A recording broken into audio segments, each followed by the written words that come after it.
Good morning, everyone. It is Saturday, April 28th, 5 a.m. I'm on my way to Dream Machines.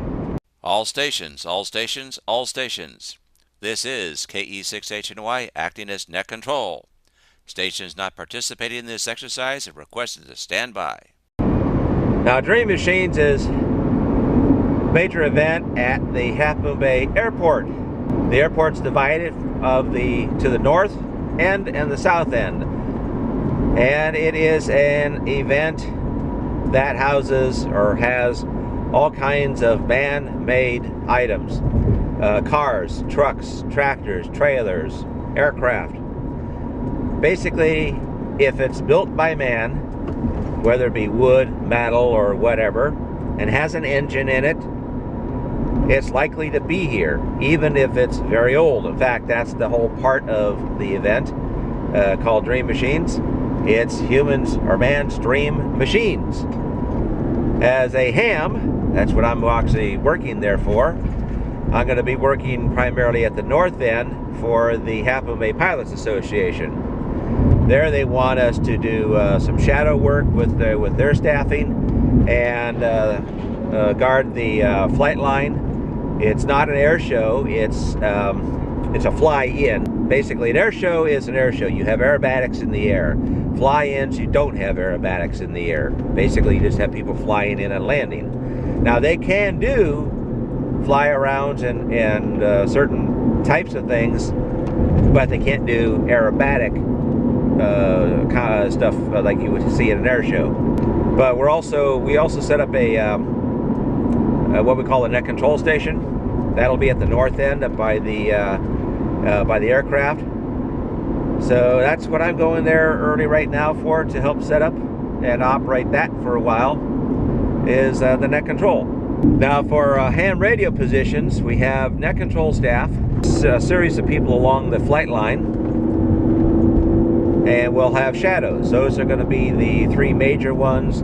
And if someone is on a break and wants to be out and about and still be on the air, then we tend to put them as rovers. Normally, Dream Machine is a one-day event on Sunday. This year it is a two-event day, Saturday and Sunday. Goes to around 4, I think. But with the traffic out here on Highway 1 in the Half Moon Bay area, we have to get here real early to set up. Obviously, because our positions start around 8:30, or at least that's the reporting time. And actually, we can't really get out of there until well after 5 p.m., maybe 6 p.m., because we have to wait for the traffic to die down. Highway 1 is a two-lane road. It's a state highway, but it's only two-lane, one lane each direction. So it gets jammed up pretty easily. So as hams, you have to sometimes deal with getting up at dark 30, or even dark 30-er, and leaving at dark 30 to get to your assigned post. So as hams, you may be assigned duties or shifts that begin very early, and you need to be there on time, ready to go, including bringing all your paperwork that was given to you by the COMBOSS. Sometimes hams tend to forget things like that. And there's also the notepad and pencil and other stuff. Okay, well, I have arrived at the Half Moon Bay Airport, and we're beginning to set up. First, I set up my temporary radio station, so at least we're on the air for check-ins. Well, plans changed for Half Moon Bay Dream Machines. Net control is now over here. We're in this trailer. That's one antenna, and then we have the one on my mast here for the second frequency. And this is what we would call staging. And refresh here for ham net control. So sometimes you have to be flexible because things change. And then walking inside, we still have to set up here a little bit, but being inside a trailer out of the wind is a lot nicer. And we have a resource board set up. Post-its with names on it that we can move around as needed.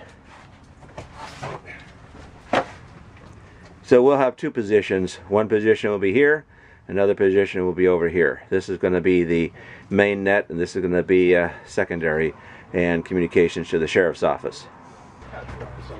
Anyway, it's a little unusual for net control to be in a trailer, but it's always nice when we are.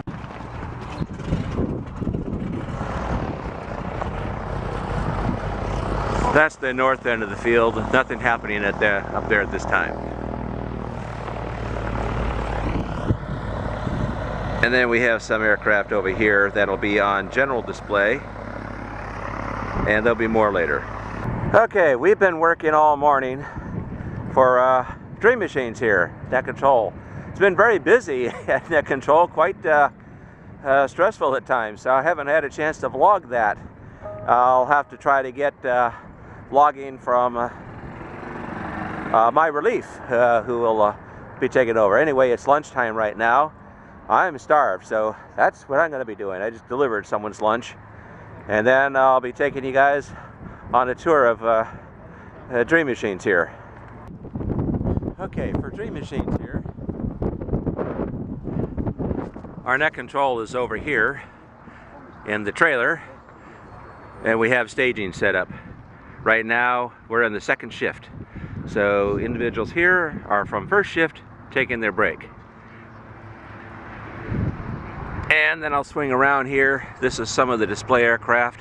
Been a lot of traffic on the air for handling aircraft, which we don't actually handle directly, but we have to communicate with those people who do. We've also had some we also have shadow positions where we have hams with event personnel, and of course there's traffic that has to go back and forth to them. Sometimes getting to understand what it is they want is sometimes an art form. This is some of our aircraft on display here. That's a Sky Crane, sort of similar to the one that just recently plucked that racing yacht off of the Farallon Islands, but my understanding is this is not that one. This is a different one. I think this one came from Australia, right off a ship that was delivered here. Looks like we're all set up here for firefighting. That's the drop tube, and then this is the pickup tube. So as the image shows here, one side draws the water up and pumps it, stores it on board, and then the other side drops it on a fire. Well, this is a 1945 PVD Harpoon. There we have a Russian Yak. This one's black. Eddie Andrini's is red. And continuing. And as the sign says, this is a C-47B Skytrain, dated 1943. Cargo and troop transport. And that's a T-28B trainer. And of course, we have some P-51s here. Looks like we have 3 of them right in a row here. Eddie Andrini's red Russian Yak. And some more P-51s.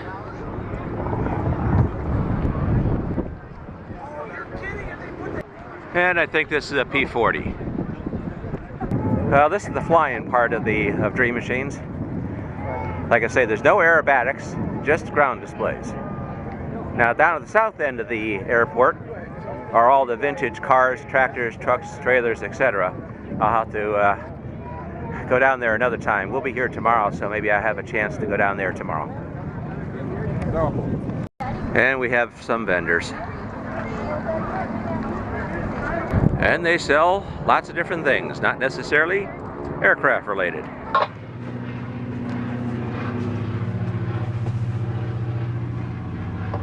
Airport off. This is our net control for Dream Machines. Air off shadow, go ahead. Air off shadow. Okay, go ahead, direct to Air Boss. CCB Airport Ops Shadow. Can you hear me?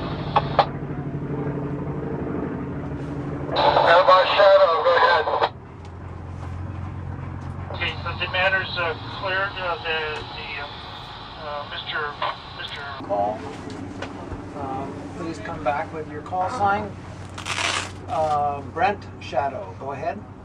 Brent Shadow, Kilo India 6, Mike Quebec Bravo. Thank you. Eddie Shadow, Ed Shadow. There's Ed Shadow, Alpha Delta 6, Lima Sierra. Link 783. Code 723. Okay, Dan Shadow, go ahead. This is Craig, KG6UWG, Dan Shadow, back to net. Thank you. Air Boss Shadow. Okay, well, we've cleared for Saturday. We just broke down net control. All the stations before we broke down net control, all the stations went off duty. So we broke down net control for at least tonight. This is what's left, and we'll be back tomorrow morning. See you then. Okay, well, I realized that I cleared off from the other blog segment, but now I'm back in the car, headed home. It's 5:45. Been here since around 6 a.m. All in all, it was actually not a bad day. One thing I want to mention about doing events like this, especially being at net control, command point, communications central for your operation. Net control staff need to take and be in charge, take command and be in charge. Usually it's a directed net, meaning all the field stations, posts, whatever you call them. In our case, we had flight line and we had shadows and we had some rovers positions, go through net control before they talk to anybody else. It's perfectly okay for net control to allow stations to go direct from station A to post B, for example, because you want to do that for several reasons. One is so that A can get the direct message to B without it being interpreted or delayed in communications through a net control. But if the two stations can't talk to each other, then net control has to be involved. I like turning everything over direct as much as possible, as long as it's not interfering with anything else. That way A gets its message to B and B can talk back to A directly, but it's still under a controlled net situation where net control made that authorization and made it possible. And so it's very important for net control to always be in control of the net, otherwise you have chaos.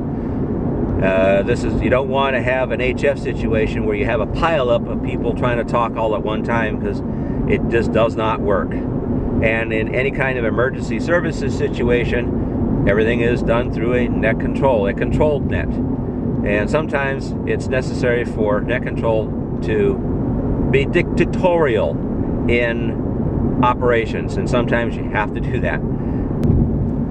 One thing I forgot to mention is we had some noise, or actually we had dead carriers, intermittent carriers on our primary frequency. Got to the point where we had to switch to the secondary frequency. But then we were getting traffic on at net control. We were hearing stations in Oakland. They were doing a drill on the secondary frequency. So once we cleared everybody off the primary, we operated on the secondary for a while, and then we went back to the primary, and the magic key-ups from the carriers actually disappeared. We think we found what was one of our hams had a poor connection of the mic into the radio, which can cause that and be intermittent. So that's something that all comm plans have to have, are other frequencies to go to in case. Some people are not used to changing frequencies midstream, so they got the experience of changing to the secondaries. Case where each ham has to have the comm plan in their pocket or on them person, so that net control doesn't have to call out what frequency that is. Normally we don't like to do that, at least I don't like to do that, because then if there's a jammer out there, they know where we're going and we're making it easy for them. Although they can find us, sure enough, but I don't like making things easy for people in that case. All hams need to know their comm plan before the event, before they show up and have the frequencies programmed into the radios, or at the very least know how to program the radio on the fly if you don't have it already in. And if you're going to other people's events, especially if it's an out-of-towner, you may not have their frequencies in, so you definitely got to have knowledge of how to program your own radio. What's usually helpful is bring your manual or your cheat sheet with you so that you know how to use it. That's real important. Hi guys, thanks for tuning into this ham radio channel of mine. You'll find more information in the bar below. And if you'd like to receive notification for future uploads, please hit the subscribe button up on top. And it would be really nice if you can give me a thumbs up. So till next time, this is KE6HNY signing out. 73s everyone.